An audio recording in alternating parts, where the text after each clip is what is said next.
அனைவருக்கும் வணக்கம். நம்ம டெய்லியும் ஹிந்து பேப்பர்ல இருக்கக்கூடிய முக்கியமான விஷயங்கள பார்க்குறோம். இன்னைக்கு என்ன இம்பார்ட்டன்ட் கன்டென்ட்ஸ் இருக்கு அப்படின்னு சொல்லி பார்ப்போம். முதல்ல வந்து பார்த்தீங்கன்னா, தமிழக அரசாங்கம் வந்து ஒரு திட்டம் அ அறிமுகப்படுத்தியிருக்காங்க. அந்த திட்டத்த பத்தி தான் நம்ம பார்க்க போறோம். என்ன குடுத்திருக்காங்க அப்படின்னா, "Agal Vilakku scheme launched to ensure safe digital space for girls" அப்படின்னு சொல்லி குடுத்திருக்காங்க. சரியா? அகல் விளக்கு அப்படிங்கிற திட்டம். இந்த அகல் விளக்கு அப்படிங்கிற திட்டத்த பொறுத்தவரைக்கும் பார்த்தீங்கன்னா, புதுக்கோட்டை மாவட்டம் கீரமங்கலம் அப்படிங்கிற மகளிர் மேல்நிலைப் பள்ளியில வச்சு தான் இந்த திட்டத்த அறிமுகப்படுத்தியிருப்பாங்க. சரியா? அப்ப லான்ச் பிளேஸ் அப்படிங்கிறதையும் பார்த்து வச்சுக்கணும். ஓகேங்களா? புதுக்கோட்டை மாவட்டம் கீரமங்கலம் அப்படிங்கிற அந்த பகுதி. ஓகேவா? ஸோ அங்க வச்சு தான் இந்த திட்டத்த வந்து லான்ச் பண்றாங்க. யாருன்னா பள்ளிக் கல்வித்துறை அமைச்சர் தான் வந்து லான்ச் பண்றாரு. ஸ்கூல் எஜுகேஷன் டிபார்ட்மென்ட்டோட ஒரு ஸ்கீம் தான் இந்த திட்டம். சரிங்களா? ஸோ அகல் விளக்கு அப்படிங்கிற திட்டத்துக்கு கீழ் என்ன பண்றாங்கன்னா, to ensure safe digital space for girls, அதாவது சேஃப் இன்டர்நெட் பிராக்டிசஸ் அப்படின்னு சொல்லி ஒரு டெர்ம் இருக்கு இல்லையா? சேஃப் இன்டர்நெட் பிராக்டிசஸ் அப்படின்னு சொல்லுவாங்க. அதாவது பாதுகாப்பான இணையதள பயன்பாடு அப்படின்னு சொல்லி சொல்லுவாங்க. இந்த அதாவது இணையதளத்தை எப்படி பாதுகாப்பா பயன்படுத்தணும்?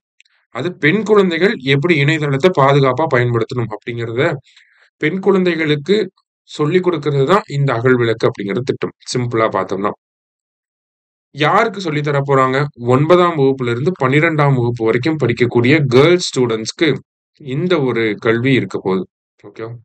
9ஆம் வகுப்புலேருந்து 12ஆம் வகுப்பு வரைக்கும் படிக்கக்கூடிய கேர்ல்ஸ்க்கு மட்டும் இந்த ஸ்கீம் வந்து இருக்க போகுது. ஏன் 9 டூ 12ல செலக்ட் பண்றாங்க? ஏன்னா இந்த ஏஜ் கேட்டகரிய தான் நம்ம அடலசன்ட் கேட்டகரி அப்படின்னு சொல்லி சொல்றோம். ஓகேவா? அடோலசன்ட்ஸ் அப்படின்னு சொல்லி சொல்றோம். ஓகே. இந்த 14 டூ 18ல இவங்க தான் மேஜரா இருப்பாங்க. அது மாரி இந்த ஏஜ் கேட்டகரியில தான் நம்ம அதிகமா ஃபோனையும் யூஸ் பண்ண ஆரம்பிச்சிருப்போம். நம்மளே சின்ன வயசுல பார்த்திருந்தீங்கன்னா. வருங்காலத்துல வரக்கூடியவங்களும் அதே தான் பண்ணுவாங்க. அந்த ஏஜ் கேட்டகரில வரப்ப தான் ஃபோன் யூசேஜ் எக்ஸசிவா இருக்க ஆரம்பிக்கும். அதனால தான் இந்த ஏஜ்ல நமக்கு என்ன சொல்லி தராங்க? சேஃப் இன்டர்நெட் பிராக்டிசஸ் அப்படிங்கிறத சொல்லி தராங்க. சரியா? ஸோ சேஃப் இன்டர்நெட் பிராக்டிசஸ்னா என்ன? அப்படின்னு சொல்லி பார்த்தீங்கன்னா, இப்ப சிம்பிளா ஒருத்தர வந்து பிளாக் பண்ண சொல்லி தர்றது. ஓகேவா? இப்ப நமக்கு தெரியாத நபர் வந்து நம்மளய ஃபாலோ பண்றாரு அப்படின்னா, நம்ம Instagramலயோ, இல்ல சம் அதர் சோசியல் மீடியாலயோ, இல்ல WhatsAppல மெசேஜ் வருது. அப்படிலாம் வர்றப்ப, அவங்கள வந்து பிளாக் பண்ண சொல்லி தர்றது. அதே மாரி பார்த்தீங்கன்னா, ஃபர்ஸ்ட்டு அன்னோன் பீப்பிள வந்து அவங்களுக்கு ஃப்ரெண்ட் ரிக்வெஸ்ட் குடுக்கவும் கூடாது, அத அக்செப்ட் பண்ணிக்கவும் கூடாது அப்படிங்கிறத சொல்லி தர்றது. அடுத்தது அன்னோன் பீப்பிள வந்து நம்ம பிளாக் பண்ண சொல்லி தர்றது.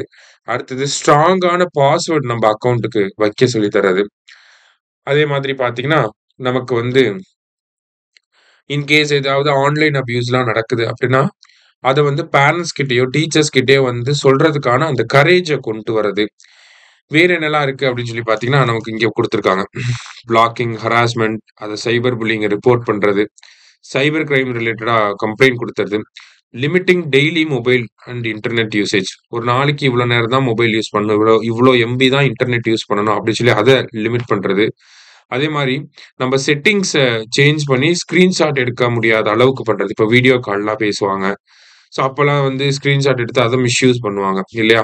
ஸோ அந்த மாதிரி ஸ்கிரீன்ஷாட்ஸ்லாம் எடுக்க முடியாத அளவுக்கு நம்ம செட்டிங்ஸ வந்து சேஞ்ச் பண்றது. இது எல்லாமே வந்து ஸ்கூல்ல சொல்லி தர போறாங்க. கவர்ன்மென்ட் ஸ்கூல்ஸ்ல. சரியா? அதான் முக்கியமான விஷயம். அதுக்காக டீச்சர்ஸ்லாம் சேர்ந்து ஒரு கமிட்டீஸா ஃபார்ம் பண்ணி இந்த மாதிரியான ட்ரெய்னிங்க வந்து கேர்ல்ஸ்க்கு குடுக்க போறாங்க.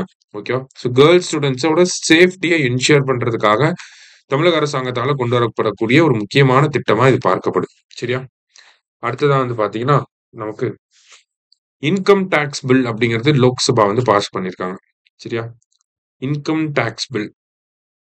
ஸோ இந்த இன்கம் டாக்ஸ் பில்ல பொறுத்தவரைக்கும் பார்த்தீங்கன்னா, நமக்கு 1961ல இன்கம் டாக்ஸ் ஆக்ட் அப்படிங்கிறது வந்துரும். இல்லையா?